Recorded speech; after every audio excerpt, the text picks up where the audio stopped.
உலகத்துல சில மூலைகள்ல ஆயுதம் ஏந்திய போர்கள் நடைபெற்று கொண்டிருக்கும் நேரத்தில் தற்பொழுது புதிதாக வர்த்தக போர் ஆரம்பித்திருக்கிறது என்று நிபுணர்கள் தெரிவிக்கிறார்கள். இதற்கான காரணம் என்ன என்று பார்க்கும் பொழுது, திரு ட்ரம்ப் அவர்கள் வெள்ளை மாளிகையில ஒரு அறிவிப்பை வெளியிட்டார். கையில ஒரு பெரிய சார்ட் வச்சிருந்தார். அந்த சார்ட்ல எந்தெந்த நாடுகள் அமெரிக்க பொருட்களை இறக்குமதி செய்ய எவ்வளவு வரி விதிக்கின்றன என்ற சார்ட் அது. இதை ட்ரம்ப் என்ன சொல்றார் அப்படின்னா, நாங்க ரெசிப்ரோக்கல் டாரிஃபை விதிப்போம் என்கிறார். அப்படி என்றால் அமெரிக்க பொருளை இறக்குமதி செய்யும் பொழுது ஒரு நாடு என்ன வரி விதிக்கிறதோ அதே போல அந்த நாட்டினுடைய பொருளை அமெரிக்கர்கள் இறக்குமதி செய்யும் பொழுது அதே வரி விதிப்பது.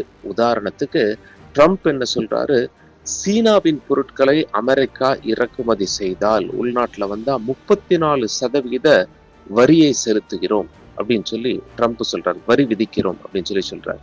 அதே போல இந்திய பொருட்கள் அமெரிக்காக்குள்ள வந்தா அதன் மீது 26% வரி விதிக்கிறோம் என்று சொல்லி இந்தியாவுக்கு நாங்க கொஞ்சம் கன்செஷன் கொடுக்கிறோம். ஏன் அப்படின்னா, அமெரிக்க பொருளை இந்தியர்கள் வாங்கினால் 52% வரியை இந்திய அரசு விதிக்கிறது. அதுல பாதி தான் நாங்க விதிக்கிறோம். இந்திய பொருளை அமெரிக்கர்கள் வாங்கினார் 26% வரி செலுத்த வேண்டி இருக்கும். இது ஒரு சலுகை இந்தியாவிற்கு அப்படின்னு சொல்லி சொல்றாரு. ஐரோப்பிய ஒன்றியத்திலிருந்து வாங்கக்கூடிய பொருட்களுக்கு அமெரிக்காவில் 20% வரி விதித்திருக்கிறார்.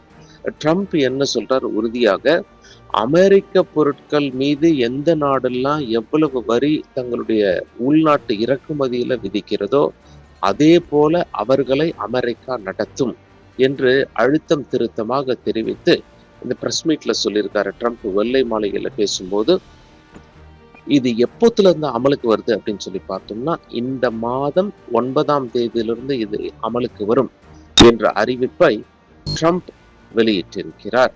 இதன் காரணமாக அமெரிக்கர்கள் வெளிநாட்டிலிருந்து பொருட்கள் வாங்குவதை குறைத்து கொண்டு உள்நாட்டிலேயே உற்பத்தி அதிகரிக்கும். அந்த உற்பத்தி செய்யக்கூடிய பொருட்களை அமெரிக்கர்கள் வாங்கக்கூடும் என்றும் அவர் சொல்லியிருக்கிறார்.